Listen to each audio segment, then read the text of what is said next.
Kanina, naawa ako doon sa mga matatanda. Biri mo, alam mo ginawa, pare? Pinatayan ng kuryente. Tapos pinalalayas. Nino? Nung kontraktor. Nino? Ni congressman.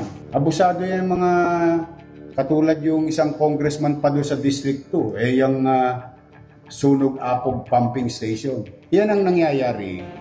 Base doon sa tanong mo, bakit hindi mag-iinit ang ulo ng mga mayor? They can do what they want to do because they are congressmen.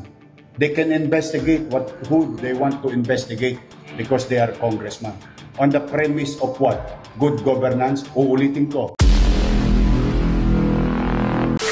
Well, ang buong istorya mga kaibigan na ating mapakinggan sa video ito kung saan binanatan ni Isko Moreno ang isang kongresista. Ito na po yung video mga kaibigan. Galit na galit. Parang hindi yung may Isko yung nakita namin kanina. Parang mayroon kayo in-inspection ng isang construction site. Yes. At pinakandado nyo, pinakukupis kayo yung mga equipment doon. Ano po yung konteksto doon? Ano po yung kwento sa likod doon? Bakit po ipinatigil nyo yung itinatayong proyekto ng isang congressman? Ang initial, kasi magpapatayo kami ng bagong library. Nakita ko biglang giniba yung basketball court doon na pag-aari ng lungsod ng Maynila. Tinanong ko si Andres kung may permit ba. Ayan. Wala daw siyang alam na nabigyan ng permit. Tinanong ko yung taong bayan, yung chairman, ang sabi, project daw ni Congressman Joel Chua. Oy! Chua? Paano nangyari yun? Walang permit. Paano nangyaring nag-iba nila yung property ng City of Manila? Saan napunta yung property? Yung mga bakal. Pag-aari yun ng lusod May pananagutan pa yun sa CGSO tapos biglang tatanggalin nila yung mga daycare center at saka senior citizens office ng City Government of Manila. So yun na nga mga kaibigan, meron palang dinimulis daycare center or yung sa mga senior citizen na mga siguro maliit lang na clinic siguro or ano pa dyan, parang masisilungan, yun na nga, giniba daw sa pangunguna ni Joel Chua, yung congressman, kung saan wala naman daw building permit. Tuloy natin. Ngayon ay challenge Congressman Joel Chua to investigate himself. Ayan. Sinabi ko na sa inyo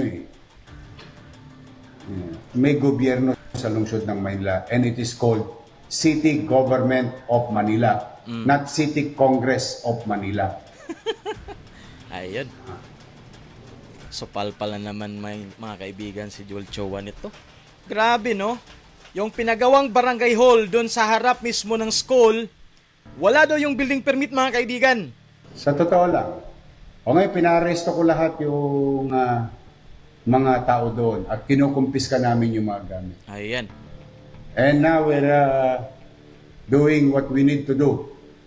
Tingnan natin kung may masampo lang. Ayan. Yeah. Malupit talaga to si Yorme mga kaibigan, no? Kaya sayang lang, tumakbo lang siya agad ng presidente, no? Kung napagpatuloy niya muna for 3 terms, then bago tatakbo sa highest rank, sa highest position, di ba? Magaling. Kaya, nung bumalik siya, kailangan talaga siya ng mga residente sa Manila. Kasi nga magaling talaga. Pag start pala ng pag take over pa lang niya sa posisyon, trabaho na agad. Lininisan ang Divisoria, lahat ng mga iskinita, nilinisan, mga kanal. Ayan. So, tinatrabaho agad. Yan ang kung bakit ako nalulungkot, hindi pa nadala itong mga congressman. Iniimbestiga na sila ni Presidente. Nagka-leche-leche ang flood control Ayan. sa buong Pilipinas sa pakikialam ng mga congressman. Ayan. Sino may sabi? Secretary Bonoan. Ayan, no? Ang DPWH mismo ang nagsabi mga kaibigan. Oo. Nakuha na information ni Mayor Isko Moreno nga dahil sa pakikialam daw ng mga kongresista, kaya nagkalitse-litse ang flood control sa bansa. Di ba? Inamin na nila Ang trabaho ng congressman, gumawa ng batas. Hindi magpagawa lang ng kung ano-ano. Ayan. O ngayon, kung magpapagawa kayo, katulad ng ibang congressman dito, Oy. na nagpapaalam, humihingi ng permiso sa building official Oy. o sa city engineering, inaaproba naman namin eh. In fact, I'm gonna tell you, yung di masalang, di ba isasara, gagawin ng DPWH, o humingi ng permiso sa amin, o nagbayad ng buwis, 504,000 pesos. O, anong ibig namin sabihin? Pag magpapagawa kayo, humingi kayo ng permit, building permit. Ang higpit-higpit dito dati, nung araw, 30 square meter, 50 square meter, pinahihirapan nila para bigyan ng permit. Pero itong bilyon-bilyon, daang-daang milyon na project, Grabe. hindi humihingi ng permit sa city government. My O God. now, I'm calling the attention, and you tell him this. O, lumabas siya ngayon. Lumabas siya. Bakit? Lawyer pa yan. And I challenge him. He's a lawyer. Pwede ba magpatayo ng building ng walang building permit? Hindi pa siya natuto doon sa pinatayo niyang barangay hall ng 19 million eh. Grabe, no? Oh. Tapos sasabihin nila, hindi kanila. Eh, lalaki ng mga pangalan nila doon. So sa akin, yun ang hamon ko sa kanila. Ngayon nila imbestigahan sa Quadcom ang sarili nila. Hindi, totoo. The sauce for the gander should be the sauce for the goose. Tanong ko lawyer yan. Itanong mo sa kanya. Ito po, tinatanong ni Yorme sa inyo. Ayan. Congressman Joel Chua, Attorney Joel Chua, pwede po bang magtayo ng building ng walang building permit sa Yan. City Hall? He is a lawyer. I am no lawyer. I may be wrong. Tapos nadurog. Tapos na-disenfranchise yung mga mamamayan namin. Oh my God. Kawawa naman. Mayor ba siya? O baka lang nahirati sila, nasanay sila nung nakaraang panahon na nagagawa nila yung gusto nilang gawin. Hindi. Ayan. Kung isipin natin mga kaibigan, no, kung isa kang ordinaryong Pilipino, pag marinig mo yung mga ganyang istorya, pwede mo masabi na abusado, di ba? Tama ba mga kaibigan? Hindi sumusunod sa alintuntunin ng syudad ng Maynila. Nagpadimulis walang permit. Nagpagawa ng building walang permit. Ano ba yan? Abusado sa kanyang posisyon? Ano sa tingin niyo mga kaibigan? Base sa mga pronouncement, mga pahayag ni Yorme mga kaibigan, di ba? Kitang-kita naman natin kung tayo mga ordinaryong Pilipino, pakinggan natin talaga, ano ba to? Abusado na sa kanilang posisyon? Di ba? Kanina naawa ko doon sa mga matatanda eh. Biri mo, alam mo ginawa, pare? Pinatayan ng kuryente. Uy, Tapos pinalalayas. oh my God. Nino? Nung kontraktor. Nino? Ni congressman. Oh my God. Abusado. Dahil sa wala silang permit, pumasok sila sa amin, sa property namin, kaya ngayon, nilock namin yung at pinakakasuhan namin. Ayan. Ngayon, hinahanap namin kung ilang milyong piso yung property giniba nila without, ito pa isa, Congressman Joel Chua,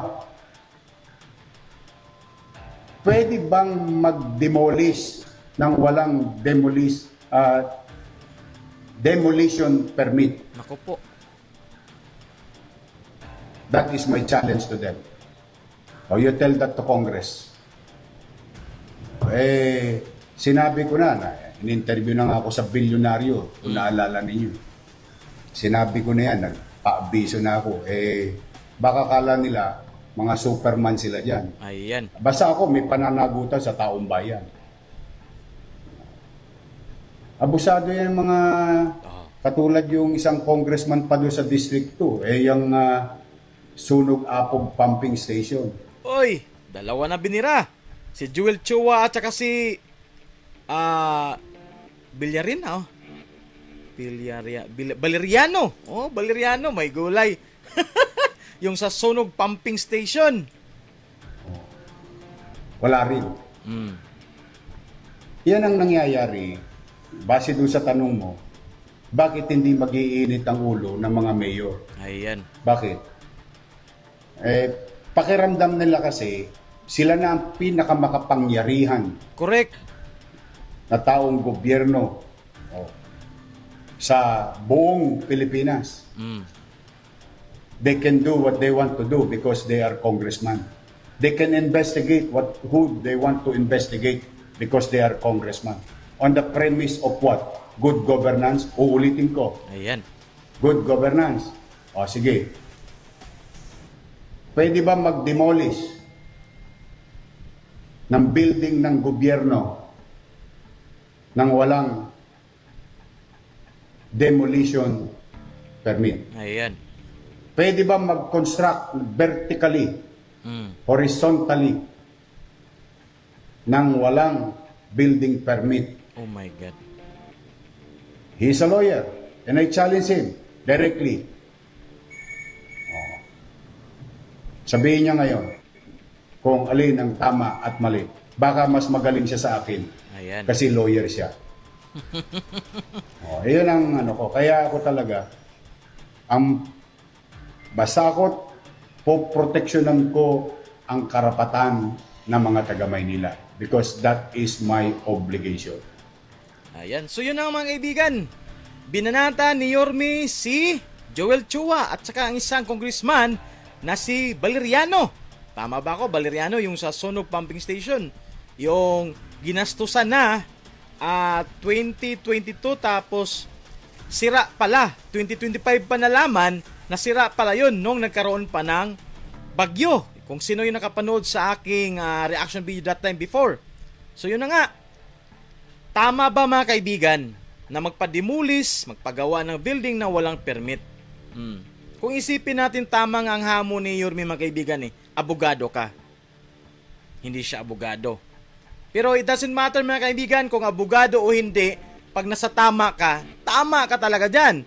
Kahit gaano mo pa katalino o abogado ka pa dyan, kung nasa mali ka talaga. Ganun lang yan. So, anong masasabi niyo mga kaibigan? Nagiging abusado na ba ang isang congressman dyan sa Maynila? At pinangalanan na nga mismo ni Yorme. Ang dalawang mga magagaling na kongresista dito sa Maynila. So ano sa palagay nyo? Naging abusado na ba sila sa kanyang posisyon or hindi? Tama ba ang ginawa nila? Mali ba si Yorme na pinuna sila? Kayo ang maghusga mga kaibigan. Pero para sa akin, base sa sinasabi ni Yorme mga kaibigan, masasabi ko talagang naging abusado sa kanilang posisyon ang mga congressman na ito.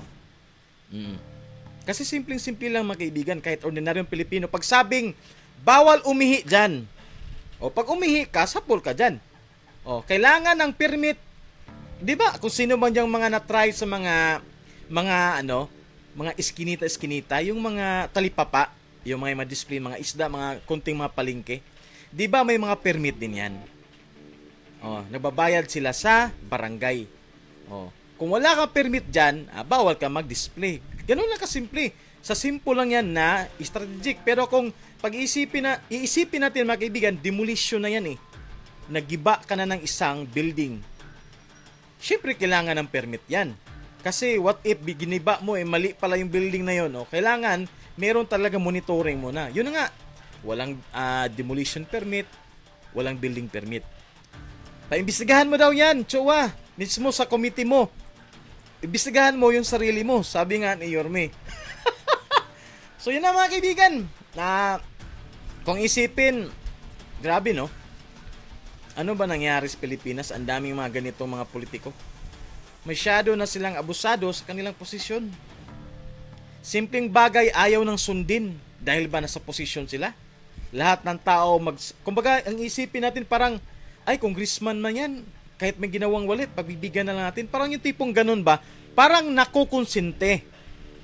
Ganun ang direct story dyan. Parang nakukonsinte ang mga ginagawang mali.